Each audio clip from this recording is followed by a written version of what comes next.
Hello বন্ধুরা, আজ আমরা শিখতে চলেছি গেটের বিভিন্ন ধরনের ব্যবহার। বন্ধুরা, এই গেট কিন্তু খুব হার্ডওয়ার্কিং, মানে খুব পরিশ্রমী এবং তার সাথে সাথে কনফিউজিং। তবে এই ভিডিওটি দেখার পর আশা করছি গেট নিয়ে আপনাদের কোনো কনফিউশন থাকবে না। তো গেটকে আমরা হার্ডওয়ার্কিং বলছি কেন? কারণ গেট একাই অনেকের কাজ করে দেয়, যেমন understand, receive, bring, buy, find. এদের সকলের কাজ গেট একাই করে দেয়। এছাড়া গেটের যেটা সাধারণ অর্থ সেটা হচ্ছে হওয়া। হওয়া অর্থে গেটের ব্যবহার হয়ে থাকে। যেমন আমার দেরি হয়ে যাচ্ছে, অন্ধকার হয়ে যাচ্ছে, অবস্থা খারাপ হয়ে যাচ্ছে। এখানে হয়ে যাচ্ছে মানে হওয়া থেকে হয়ে যাচ্ছে এসেছে। তো এখানে যে হয়ে যাচ্ছে এর জন্য আমরা গেটের ব্যবহার করতে পারি। যেমন আমার দেরি হয়ে যাচ্ছে, আই এম গেটিং লেট। এখানে এই সেন্টেন্সটি আমাদের প্রেজেন্ট কন্টিনিউয়াস টেন্সে রয়েছে, তাই এখানে গেটের সঙ্গে আইএনজি যুক্ত হয়েছে, গেটিং। অন্ধকার হয়ে যাচ্ছে, ইটস গেটিং ডার্ক। অবস্থা খারাপ হয়ে যাচ্ছে, দ্য সিচুয়েশন ইজ গেটিং ওয়ার্স। তো হওয়া অর্থে আমরা এইভাবে গেটের ব্যবহার করতে পারি। তো এরপরে আমরা দেখব যে কোনো কিছু আনা অর্থে, অর্থাৎ ব্রিংয়ের বদলে গেটের ব্যবহার। যেমন আমাকে এক গ্লাস জল এনে দাও বা আমাকে এক গ্লাস জল দাও। এখানে দেখুন যে জল এনে দেওয়া এর জন্য ব্রিং ব্যবহার হয়েছে এবং এই ব্রিংয়ের পরিবর্তে আমরা গেটেরও ব্যবহার করতে পারি। Get me a glass of water. তার মানে আমরা ব্রিং এবং গেট দুটোই আমরা আনা অর্থে ব্যবহার করতে পারি। আমাকে একটা কলম এনে দাও, ব্রিং মি এ পেন। এবং এই ব্রিংয়ের পরিবর্তে আমরা গেটের ব্যবহার করতে পারি, গেট মি এ পেন। এরপরে আন্ডারস্ট্যান্ড, অর্থাৎ কোনো কিছু বুঝতে পারা বা বোঝা অর্থে আমরা গেটের ব্যবহার করতে পারি। যেমন আমি এখন বুঝতে পেরেছি, আই আন্ডারস্টুড নাও। এখানে বুঝতে পারার জন্য আন্ডারস্ট্যান্ডের ব্যবহার হয়েছে এবং এটা যেহেতু পাস্ট টেন্সে রয়েছে তাই আন্ডারস্ট্যান্ডের পাস্ট ফর্ম আন্ডারস্টুড হয়েছে এবং এই আন্ডারস্ট্যান্ডের পরিবর্তে আমরা গেটেরও ব্যবহার করতে পারি। আই গট ইট নাও। এটা যেহেতু পাস্ট টেন্সে রয়েছে তাই গেটের পাস্ট ফর্ম গট বসেছে, আই গট ইট নাও। আমি বুঝতে পারলাম না ওরা কেন আলাদা হয়ে গেল, I did not understand why they broke up. অথবা আমরা আন্ডারস্ট্যান্ডের পরিবর্তে গেট ব্যবহার করতে পারি, I did not get why they broke up. এরপর আমরা দেখব যে কোনো কিছু কেনা অর্থাৎ বাইয়ের পরিবর্তে গেটের ব্যবহার। যেমন একটা চকলেট কেনো, বাই এ চকলেট। অথবা গেট এ চকলেট।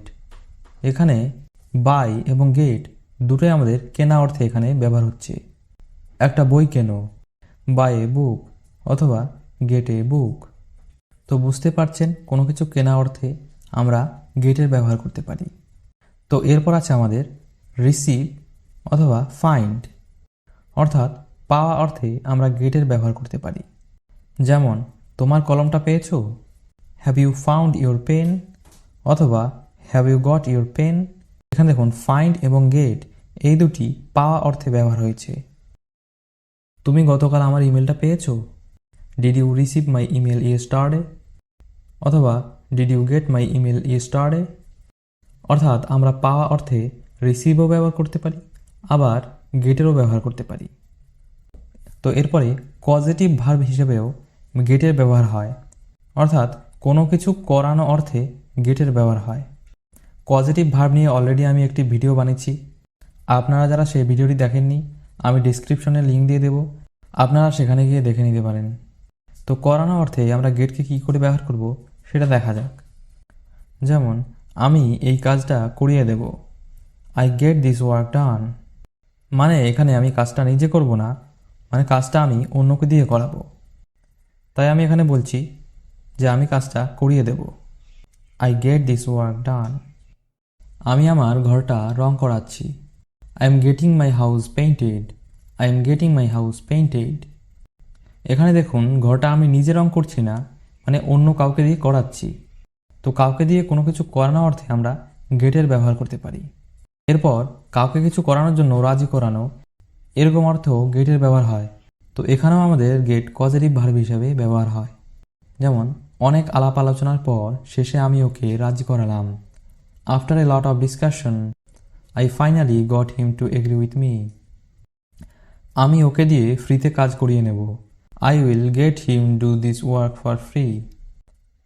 এখানে দেখুন এই সেন্টেন্সগুলোতে আমি কিছু করছি না, অর্থাৎ যে বলছে সে কিছু করছে না, কিন্তু অন্য কাউকে দিয়ে সে করাচ্ছে বা অন্য কাউকে দিয়ে সে করাবে, এরকমটা বলছে। মানে কর্মটা এখানে অন্য কেউ সম্পাদন করছে বা করবে। এখানে যে বলছে, যে স্পিকার, সে কিন্তু কাজ করছে না।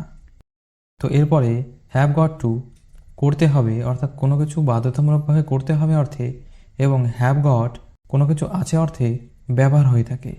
যেমন তোমাকে এই সেন্টেন্সগুলো শিখতেই হবে, মানে বাধ্যতামূলকভাবে এই সেন্টেন্সগুলো তোমাকে শিখতেই হবে। You have got to learn the sentences. অথবা আপনারা এইভাবে বলতে পারেন, ইউ গটা লার্ন দ্য সেন্টেন্সেস। আমার কাছে তোমার জন্য একটা উপহার আছে। I have got a gift for you. তো এখানে কোনো কিছু করতে হবে অর্থে হ্যাভ গট টু এবং কোনো কিছু আছে অর্থে হ্যাভ গট, এই দুটোর ব্যবহার হয়েছে। তো এই ছিল আমাদের গেটের বিভিন্ন ধরনের ব্যবহার। আশা করছি আমি আপনাদের বোঝাতে পেরেছি। তো ভিডিওটি আপনাদের কেমন লাগলো সেটা অবশ্যই আমাকে কমেন্ট বক্সে জানাতে ভুলবেন না, এবং ভিডিওটি যদি ভালো লেগে থাকে তাহলে ভিডিওটিকে একটি লাইক করে দেবেন এবং চ্যানেলটিকে সাবস্ক্রাইব করে দেবেন। তো আজকের ভিডিও এই পর্যন্তই। আবারও দেখা হবে একটি নতুন ভিডিওতে। ততক্ষণ পর্যন্ত সবাই ভালো থাকবেন, সুস্থ থাকবেন।